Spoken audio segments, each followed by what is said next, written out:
Imagine you're looking at the screen and suddenly you see this. Let me explain.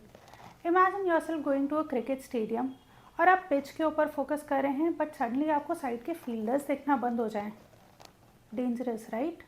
नमस्ते, मैं हूँ doctor Rashmita Arora and welcome to day 4 of a series what might happen to your eyes after 40.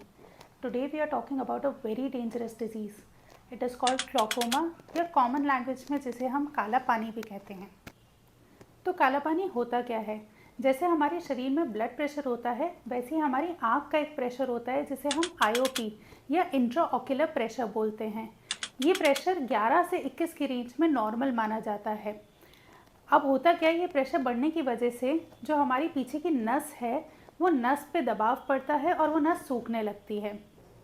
Now it is dangerous क्योंकि वो नस अगर एक बार सूख जाए तो वो दोबारा से ठीक नहीं हो सकती. इसीलिए हमें बहुत अर्ली स्टेज पे इस डिज़ीज़ को पहचानना पड़ता है.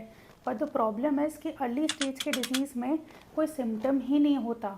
बहुत लेटर स्टेजेस में जाके पेशेंट को थोड़ा सा सिर के आधे हिस्से में दर्द होना, आँख में से पानी निकलना, आँख में दर्द होना या रात के समय सामने वाली गाड़ी की लाइट या बल्ब के आसपास एक परछाई दिखना जिसे हम हैलो भी बोलते हैं, ये कुछ सिम्टम्स हैं जो आप नोटिस कर सकते हैं. इसीलिए इस डिज़ीज़ को साइलेंट किलर ऑफ विजन भी बोलते हैं. पर क्या आपको ग्लूकोमा हो सकता है?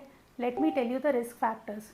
अगर आपकी एज 40 से ज़्यादा है, आपकी फैमिली में किसी को पहले ग्लूकोमा या काला पानी का हिस्ट्री रहा है या आपको ब्लड प्रेशर का दिक्कत है तो बहुत हाई चांसेस हैं कि आपको भी काला पानी हो सकता है.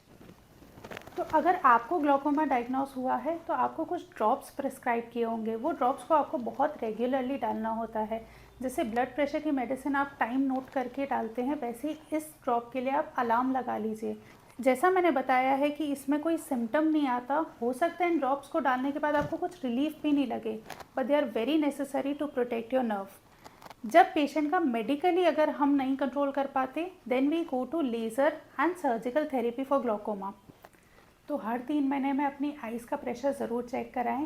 And if you have any doubt about glaucoma you can DM me or mention in the comment section below.